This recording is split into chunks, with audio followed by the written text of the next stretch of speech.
Hi folks, welcome to our latest webinar, May 2019 Tariff Update. I'm Nick Esposito, TRG's Business Development Manager, and I'll be your host today.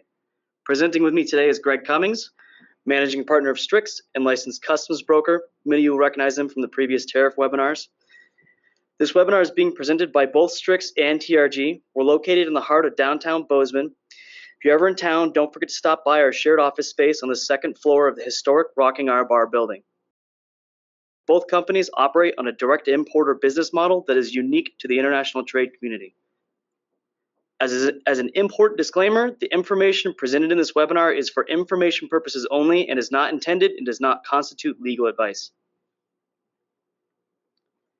We'll be recording this webinar and it'll be available on YouTube for future reference. To be notified the moment it releases and to keep a pulse on TRG's educational videos, I highly recommend you subscribe to the YouTube channel.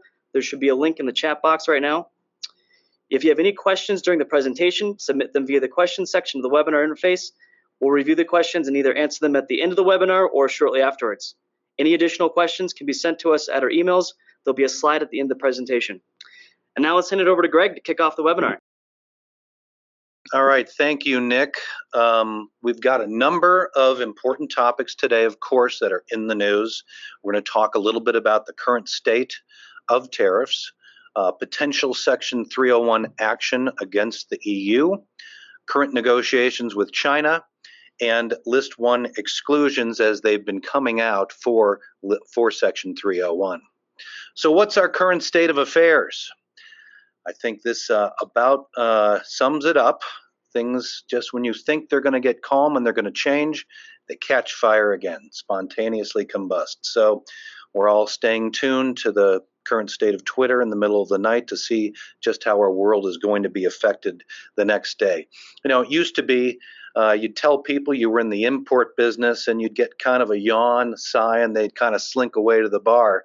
But now we're as popular as anyone has ever been out there, so stay tuned. What's happening in 232?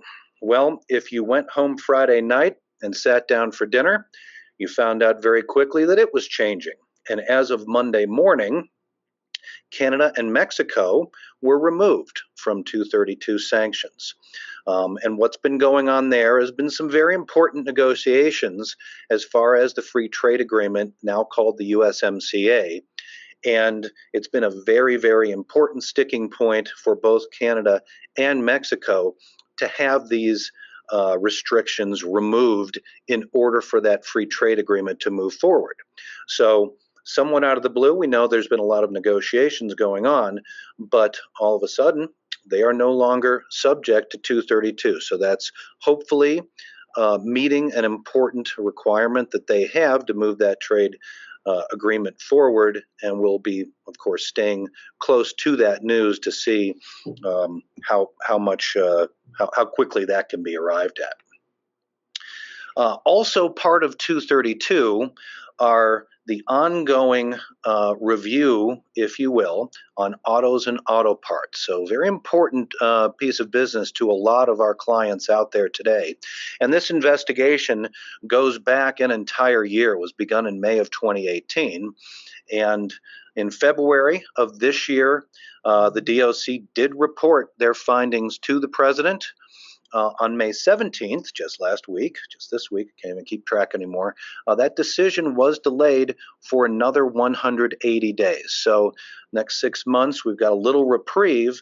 And during that time, talks are going to be held with both the EU and Japan to see if there's some voluntary reduction in imports from those countries can be achieved.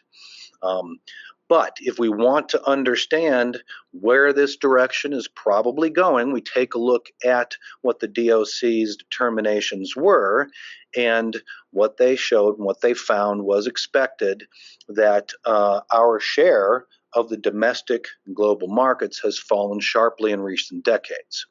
And that decrease in both revenues and research and development is necessary for a strong automotive technological division within our country, and that points to national defense. So again, 232 is going at the national defense, and depending on how these talks go over the next 6 months, you can expect that something's going to happen for sure if a voluntary reduction is not found.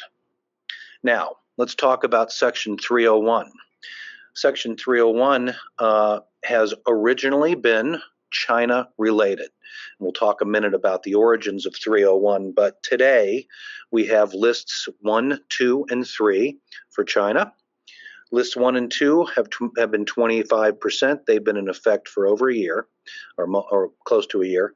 And list 3 went into effect in September, and of course, as we all know, recently moved from 10 to 25%. The expectation and discussions on a list 4 have now become very much reality, and some those lists have been released for public comment. But we now have the European Union becoming part of potential 301 sanctions based on the recent issues and WTO rulings on Airbus and subsidies. So let's take a look at 301. For those of you who are, certainly find themselves in a world of wondering where you're subject, TRG does have a really great lookup tool, and that'll be available to you. I think Nick's going to throw that up in the chat so you've got access to that link. Certainly we'll send it out in an email after this as well, but it allows you to put that HTS code in, see if you're subject to a particular list and what the subsequent duty rates would be on that. So really great tool, really kind of makes your time much more streamlined than trying to talk and look them up yourself. So Section 301, the tariff action against the EU, which would now come under 301. Now, we've had a lot of questions. What is 301? Where does it come from? A lot of people thought that 301 was a generated executive move on China specifically. And really, 301 goes back to the Trade Expansion Act of 1974. And the U.S. had just come out of a really tough recession/depression. There was an oil embargo, and there was the perception that there was a lot of unfair trade practices being implemented against the U.S. So Congress gave executive power to the president to use Section 301 to address these potential violations. And if you had trade agreements with us, bilateral, multilateral, and something was out of sync with your trade with us, unreasonable, unjustified, discriminatory foreign government practices. This is where we found ourselves with China and the recent discussions there. But this is an executive privilege or allowance that that Congress put in place to be able to increase tariffs against nations we felt were unfairly trading with us. So the WTO ruling, which goes back to May of 2018, showed that the subsidized financing to Airbus was found inconsistent with the WTO rules and was harmful to U.S. interests. So this is a WTO ruling. This isn't just something that we came up with to address potential issues with Airbus. This is a WTO ruling. So the U.S. requested authority to impose $11 billion worth of countermeasures. The EU immediately challenged this. But what's happening right now is we're waiting for the final decision by the WTO. That's expected this summer. So in order to get the process started, to set up for what we'll do under 301, what the duty rates and reaction will be, we've got a list out there. Okay, and that list identifies $11 billion worth of products where duties will be applied, and these additional tariffs are not 10 to 25%. Some of them could be up to 100%. So it's a very serious response to the subsidies of Airbus. Now, electronic comments on these issues are due by May 28th, next week. We've got the docket signed up here, showing you where to get to that on regulations.gov.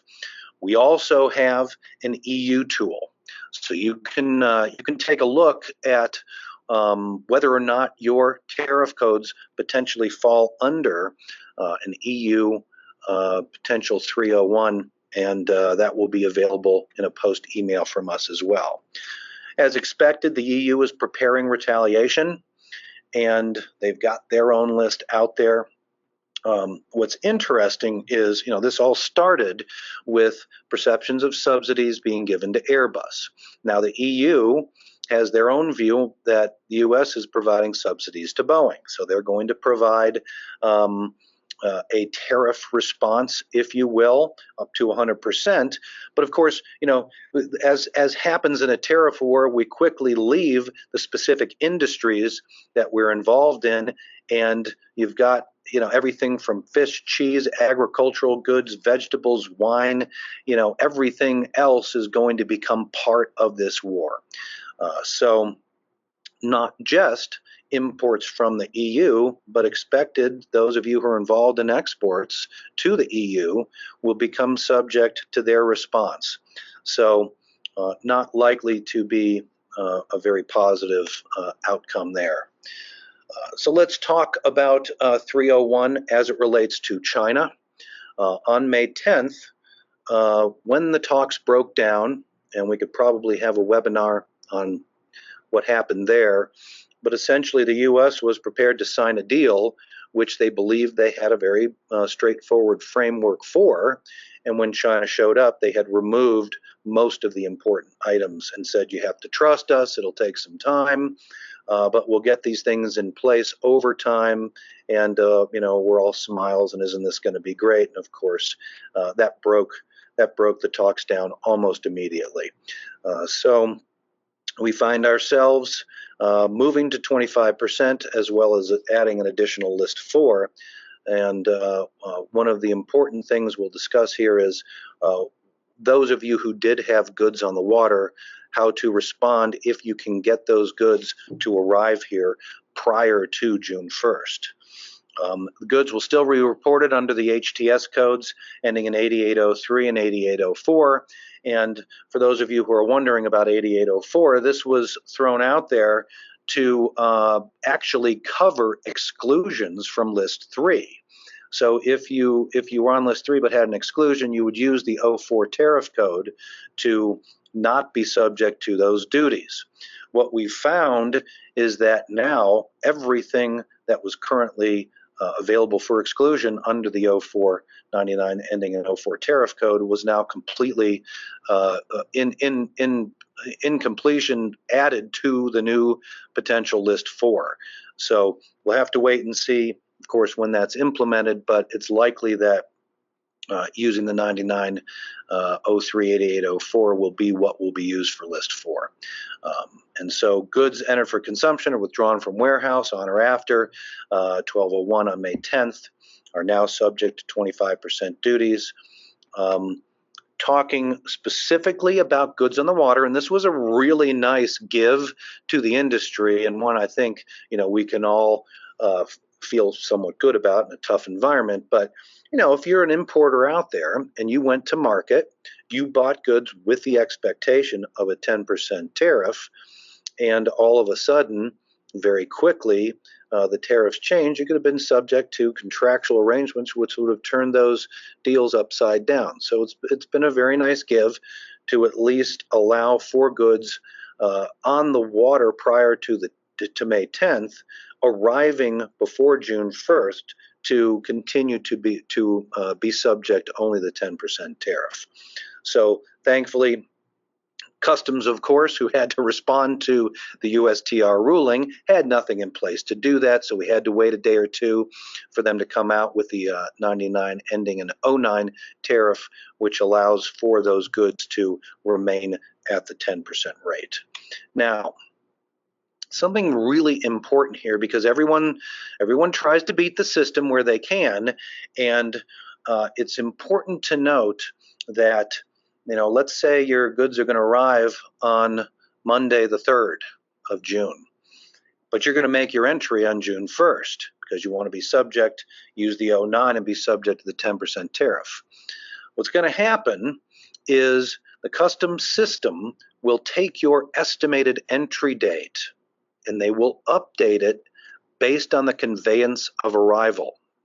So if your goods are arriving post June 1st, you're not going to be able to beat it. And if you do, if you try to enter data at the 10% rate, the system will catch it, they will update it, and you will receive a supplemental duty bill. We know this because it's already happened, but that's how the system works. I know it's not perfect, but it's in place for a reason. Otherwise, everyone could just, create their own import date for goods that may not be arriving for another week or two, so they can beat tariffs. So that conveyance of arrival, when that ship docks, it enters in the manifest, its arrival, and that then becomes part of the system. So be careful, and understand what will happen if you try and do that. You will be caught.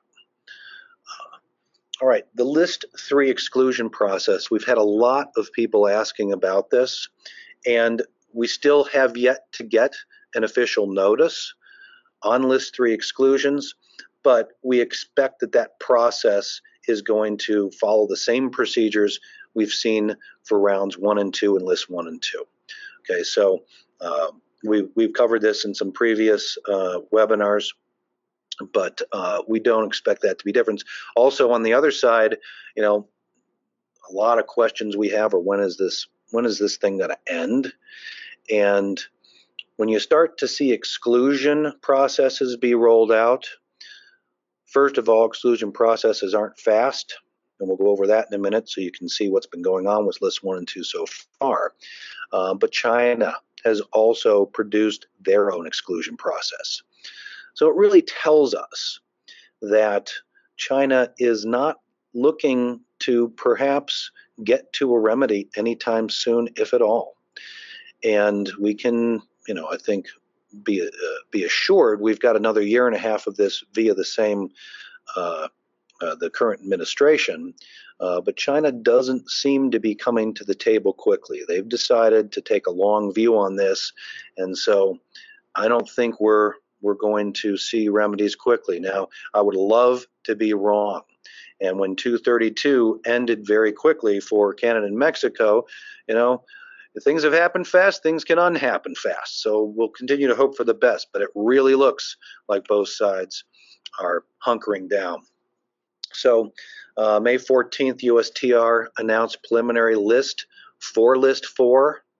Essentially, this list covers just about everything else that hasn't been included to date, $300 billion of imported goods. It doesn't state the exact tariff that's going to be assigned to it. The assumption is that it'll be at 25%. Probably not going to start at 10 and move to 25. They're going to probably start it right there on 25.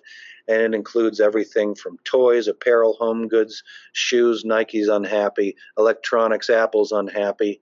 So, it's hitting just about every important business sector that's out there if you've got a country of origin of China.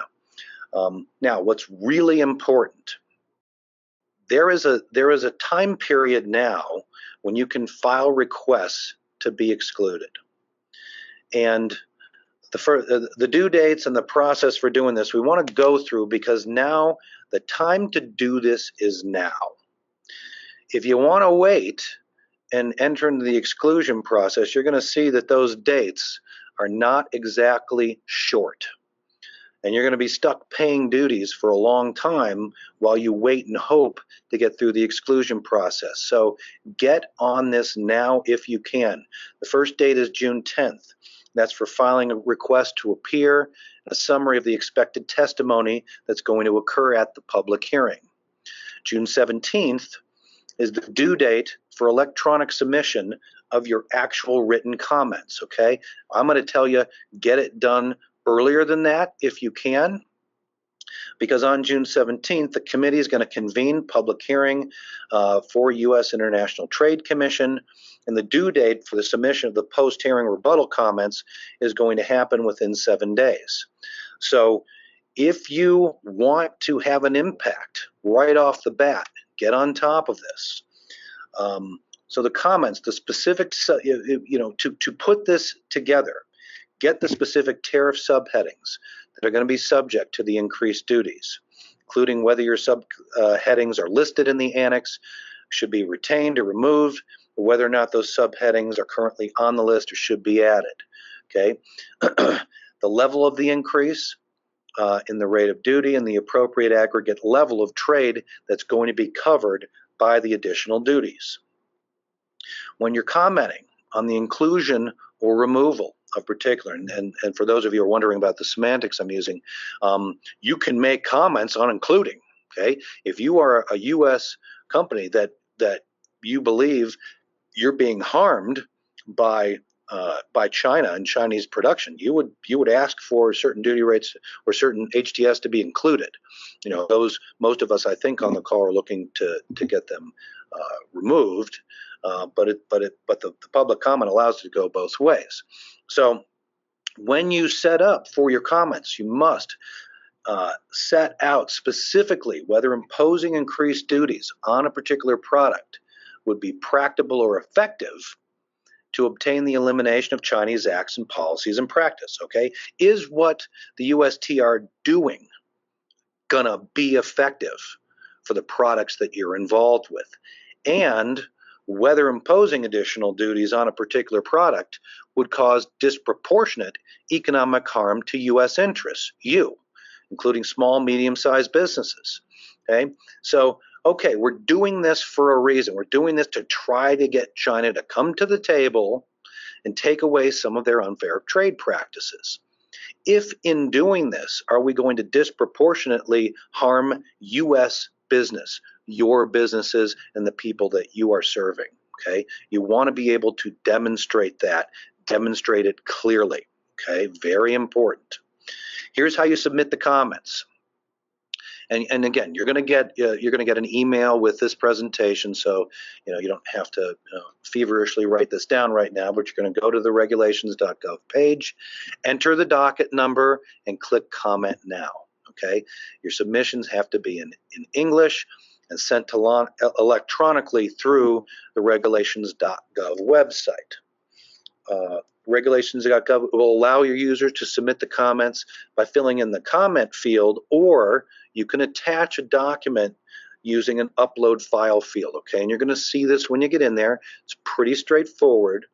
There's a preference. You submit the comments in an attached document, and it's sufficient if you just type in "see attached" in the comment field so that they're looking for that.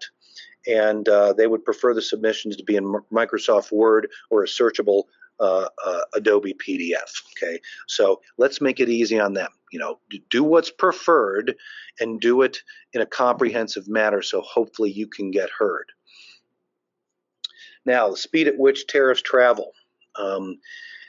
As we look forward to the likelihood of a List 4, how fast can we expect an implementation after the comment period? So here's the history. List 1, first round of comments, ended on April 23rd. The effective date was July 6th. Okay, the first go around on this, we had a little time. Okay, List 2, much smaller list. So there was only 31 days in between the comment and the effective date.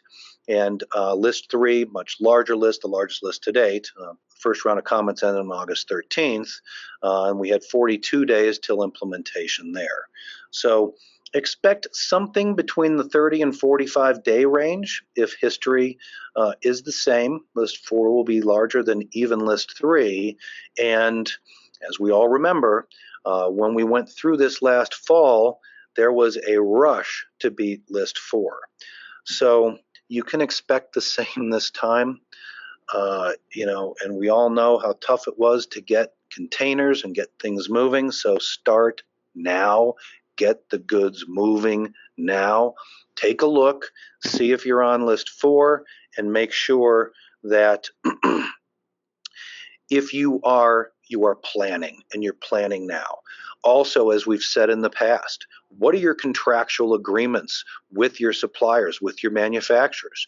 Do they take into account the potential of added tariffs? Okay, we're seeing this now in China, and so we're, time's kind of up there because everything's happened. But now it's stretching to the EU.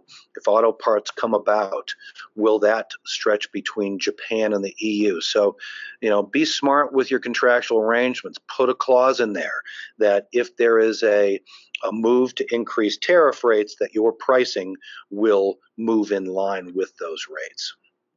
Another very important thing is bond sufficiency. Get prepared for an increase.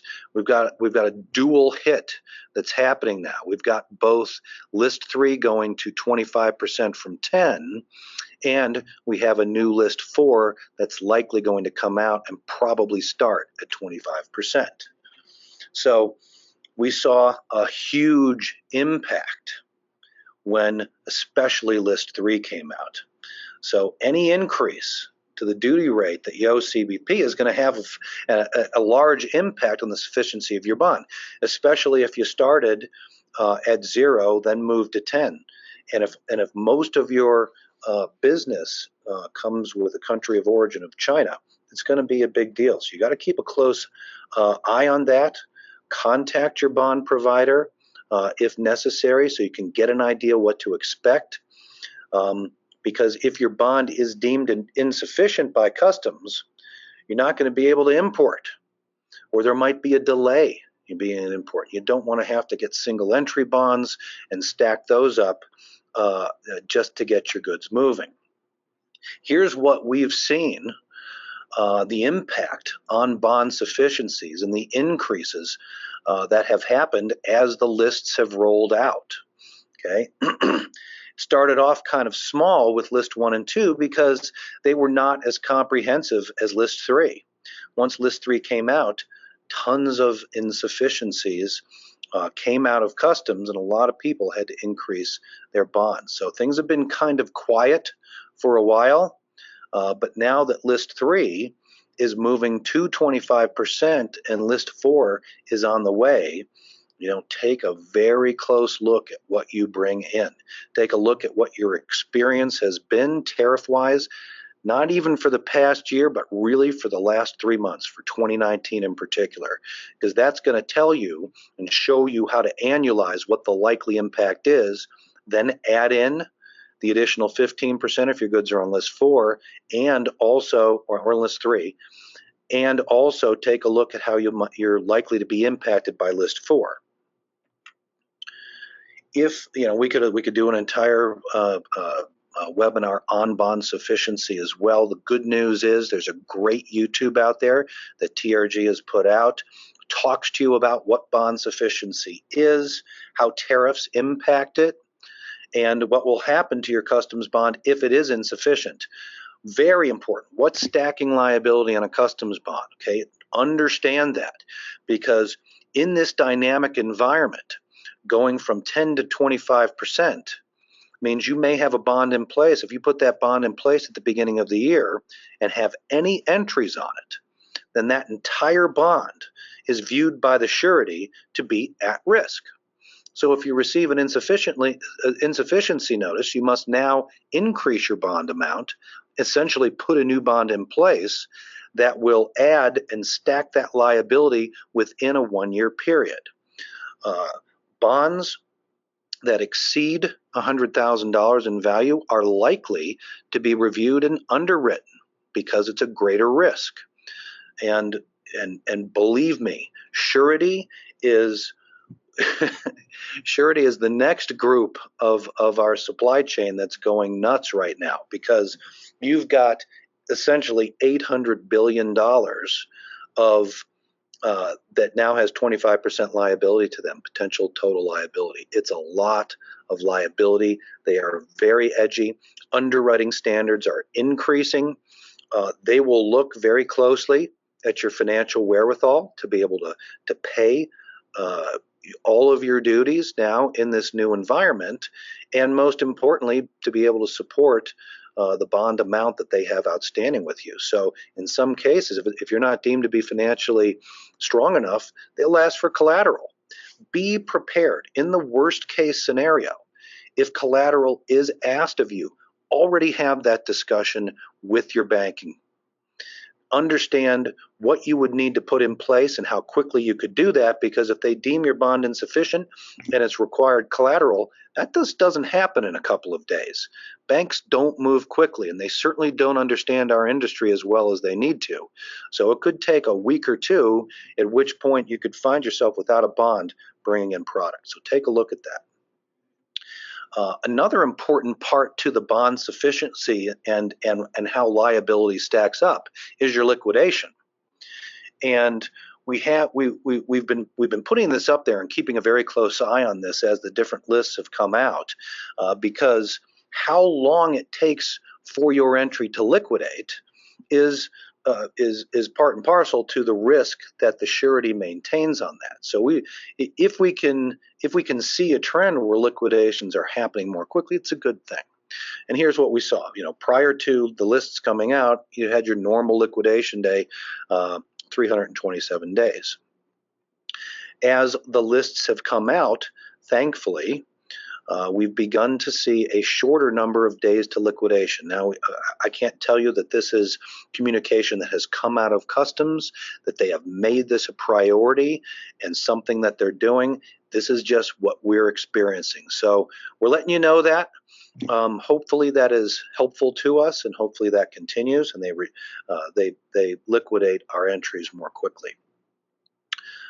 We found also data on the 301 lists began at 330, and we're seeing those somewhere in the 135-day range. So again, not bad, hoping for the best. Hopefully accelerated liquidations will continue to play a part in what's a very unruly environment.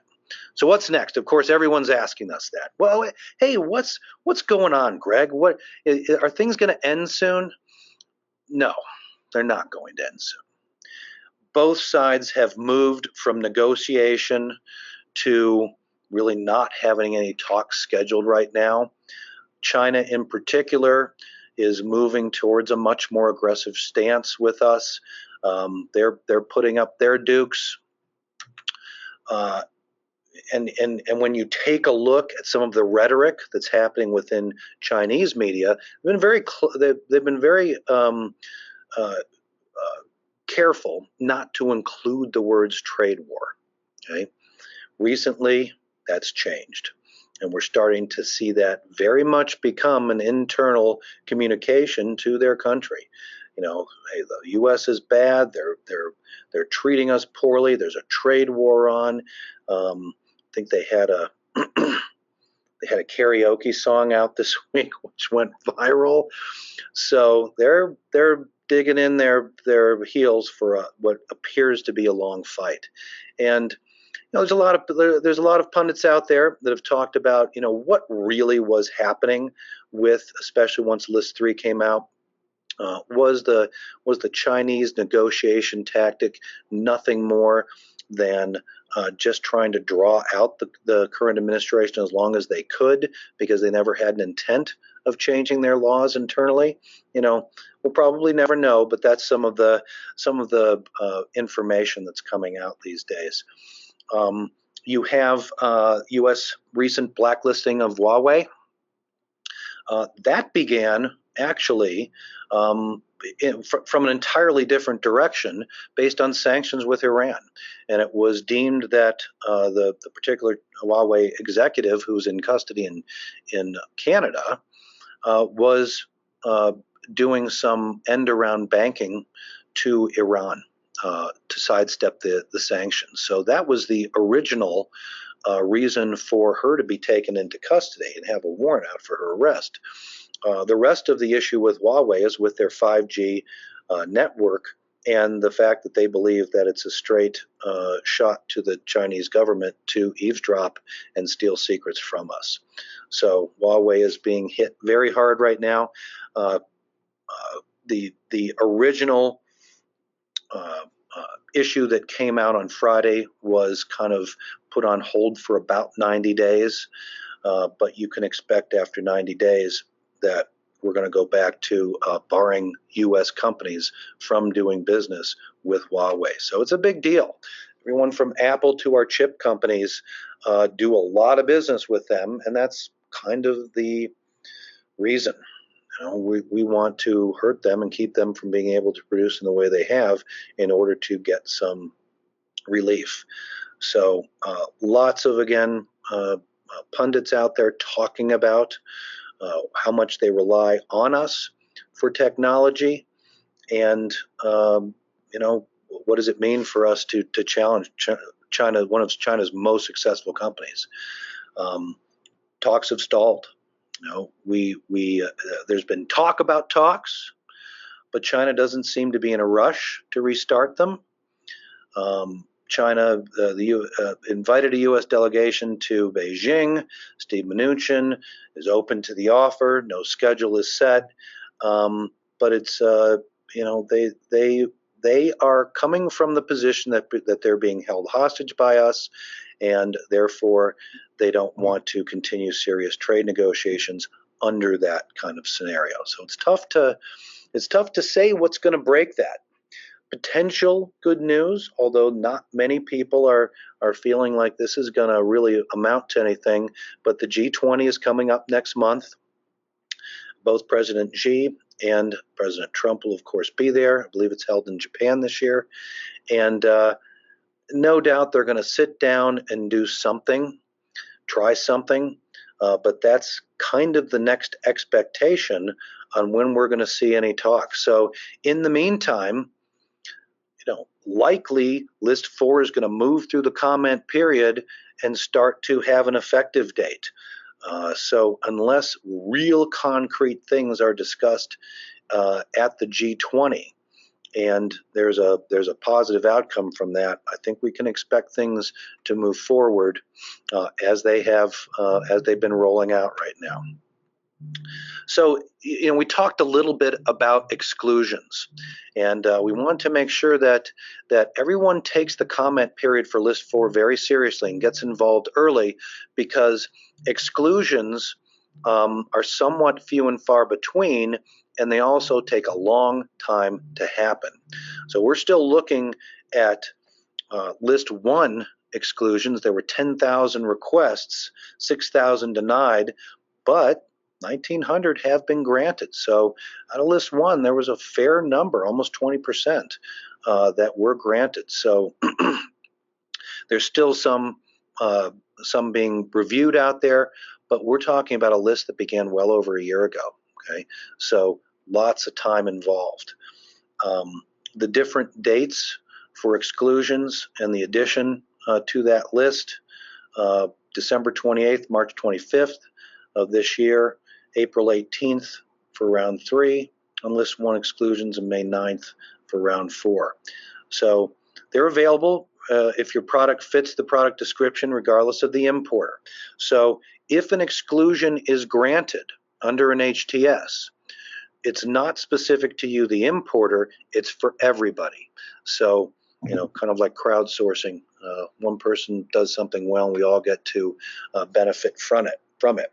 Now, list 2, much smaller list. Only 2,900 requests were received for that. 956 have been denied outright, but nothing has been approved yet. Okay, so List 3, it didn't follow List 1, or I'm sorry, List 2 didn't follow List 1 that far, and we're still a year forward and nothing's been granted. So if you can make comments on List 4 and not be included, that's really going to be the best approach. So, you know, again, what can you do? Stay informed. We're going to continue to come out with webinars as things change.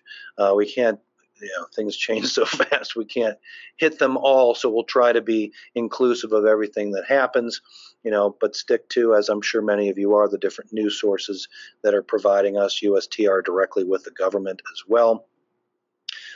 Keep in mind, as always, CBP is our friend.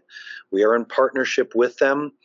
They are the enforcers here, reluctant, as I'm sure if you talk to many of them, they don't want, I mean, this is a huge amount of work for them. This thing is complex, it's lists, there's additional ways you've got to set up and do entries. CBP doesn't want that. They never wanted it. They are just the place that enforces it. So they're going to go by the book and by the regs, and that's all they're doing. It didn't start with them. So they're, let's view them as our continued partners, because look, we want to get our goods in here. So let's do things right where we can.